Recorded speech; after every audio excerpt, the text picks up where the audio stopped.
Was a great gift to me.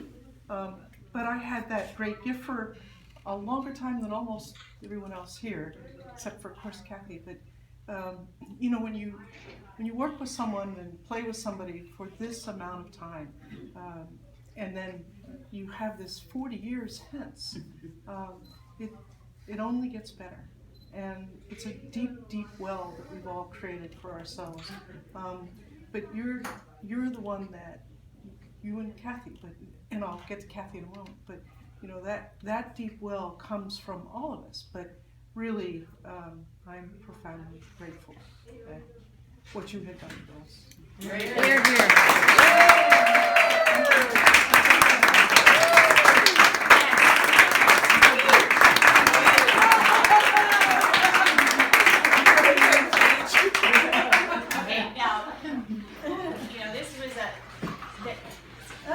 Was only so long, and Patty has been crazy. All right, okay. So we have to say some more. No, you don't. Well, we have one more thing we have to do, though. Yeah. Well, and then we can talk more. Yeah. all right. Here's the deal.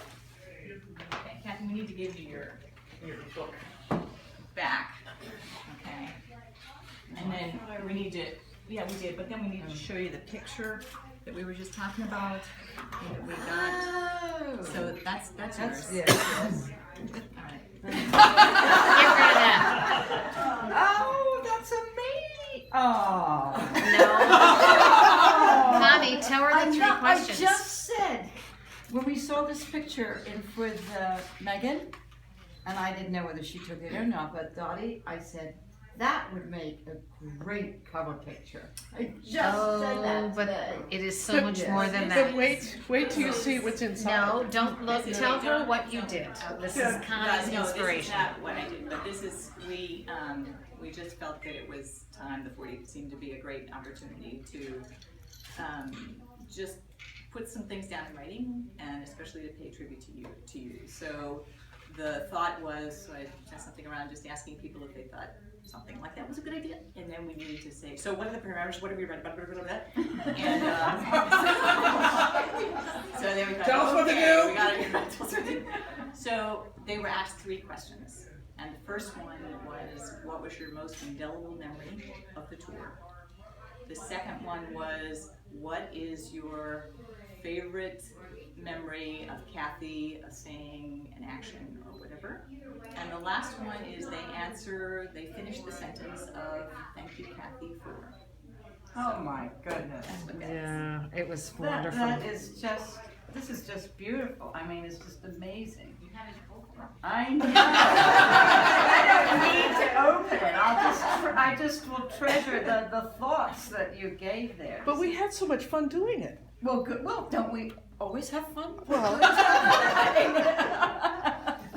we can keep providing fun opportunities. This is beautiful. It really, oh my gosh. Well, the most extraordinary thing about it is what people wrote. Because when you think of how similar some things are with this team, when you see that, you see some of the differences and the nuances in the text. But you will see repeated themes that we Repeated all things. all Well, I'm obviously expressed. going to be up all night. Quite obviously going to be all night. But I just feel so fortunate. And as I look back as I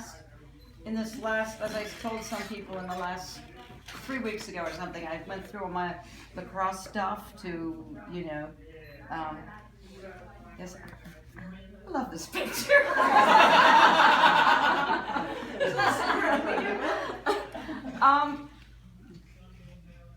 I just been from square one, from when I arrived at 12 years old at St. Swithin School in Winchester, and found out that they played lacrosse from September until April, at least 5 days a week, except for Easter and Christmas.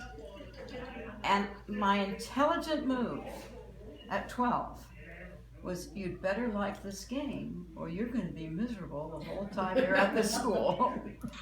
And then the first year had two coaches who were out of the arc, but so one's name was Miss Angus and one's name was Miss Delamere, which happened to be my maiden name. We were no relation.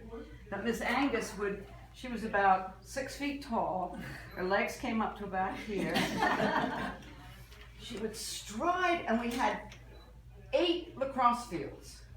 8 fields just right there. I mean, and she would stride across the field. Delamare, old thing, you've got to pick up your feet.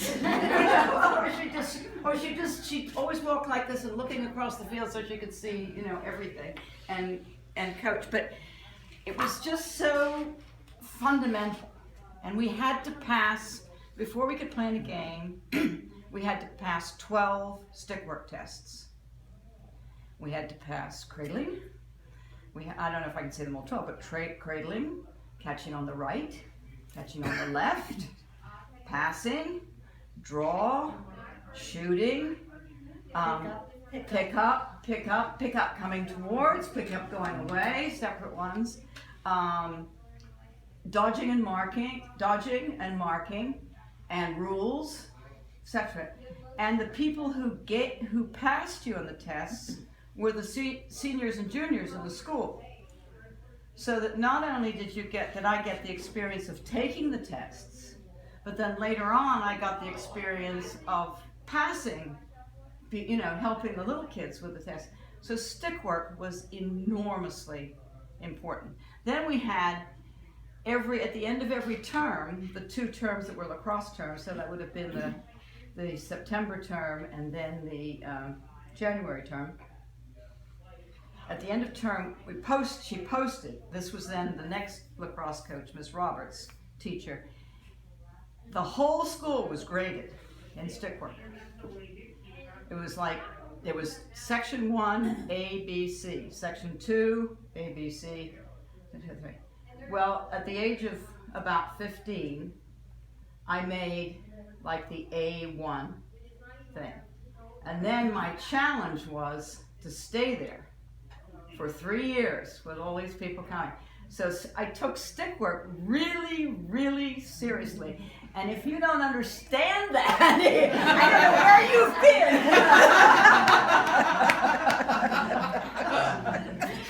But that was, and I mean, these are things that, as I look back, this is just the start of the number of things, excuse me, that I look back at and think this was all leading to the 1975 team. I mean, things that happened all through my life were just part of the process of getting there.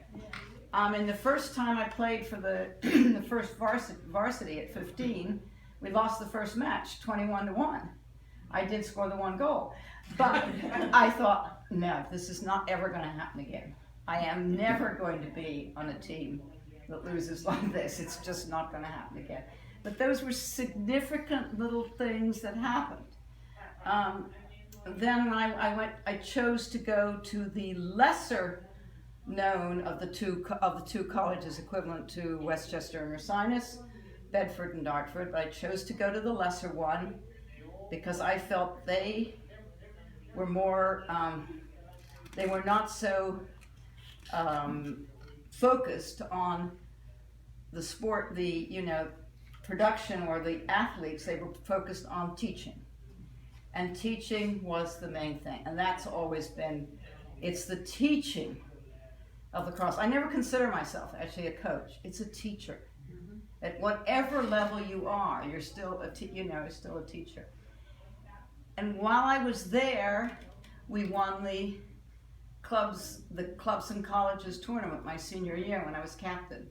Without a coach, my father brought food for us to stay. The school was closed because it was vacation time, Easter vacation, but they let us stay at the school. We had no coach. My dad brought food, and we went out, and we had 3 freshmen on the team, and you're only as good as your weakest link, and they played out of their mind. But it was, again, seeing what you can do with who you have. doesn't matter that, you don't have to have superstars, you just have to have the people that put out. So all of these things are sort of leading towards this, and then coming to Will, the only school that played lacrosse in this area was Wilson College. And they and I came in 64, John and I were married in 64 and got here November of 64. In 65, I started at Wilson. And there wasn't anywhere else I could have taught lacrosse around from here. But there it was, Wilson. And then it just so happened that Connie and Sandy went to Wilson. These things kept adding up as you're going along. And then lacrosse started, and I guess really because lacrosse started at Lock Haven and at Gettysburg. Gettysburg really, what's her name? No. Miss Kenny. Yeah, Miss Kenny. It just, everything was building. There was Gettysburg playing lacrosse, and then there was Lock Haven playing lacrosse, and there was Millersville playing lacrosse, like Kreisig. And then there were all these people that played with us. And it was just building and building from next to almost nothing. But it was just coming and coming down. Then, and I was getting in my car every Sunday and driving down to Goucher to play with Baltimore. And I did that, I think, for 2 years. And I said, wait a minute. These people like Connie and Sandy and Sue King and so on, Lois, we could be a team. We could just play here. Why am I going down there? It's getting tedious driving to. So it was just, again, taking a group of people and for the love of the game, just playing. And we would have people, we'd play at Wilson, and a person would come out just for just want to try. I remember we played a match when we had someone at point from Wilson who had never had a stick in her hand before that very day. And I just told her, don't let your opponent catch the ball. See, it's just as simple as that. Just don't let her catch the ball. And that will get rid of that person, and then the rest of us will get on with it. But again, it's just, and it was dealing, and then USWA came in with the South idea, and that was building again, and again we were the underdogs, but we learned to go. I'm sorry, the rest of you weren't South, but we went as the South, and we had 6 teams going to a national tournament, and it was, and I was saying to them, because this was important to me, and this is the way, you go as the South. You don't go as South 1, you don't go as South 2, you don't go South 3, and when South 1, when you're not playing, you'd better be down in there supporting South 5, who is playing, because that's who we are. We're all the South, and this kept building and building and building. And then, it gave people, as Mary Ann says, Beth, a chance to reach a much higher level because we had these different groups playing. We were playing outside of basically we're playing outside of the Philadelphia area. So more and more people were getting a chance to play at the top level at the national tournament. And then we developed squad. So then I got to know, then I don't know how I became squad coach. I have no recollection of that whatsoever. I distinctly recognized the first practice as squad coach when I had conjured up these wonderful practices that nobody had ever heard of before, at least me. And I took one look at them. They're out there playing. I said, their stick work's poor. Just as simple as that. I said, this stick work is not up to the level of top lacrosse. So I ditched all my wonderful things, and we started off with stick work. It all came, it was a comeback to that original stick work. I mean, if you can't manage the stick, you can't catch the ball, you can't throw the ball, you can't play the game. And it was so fundamental.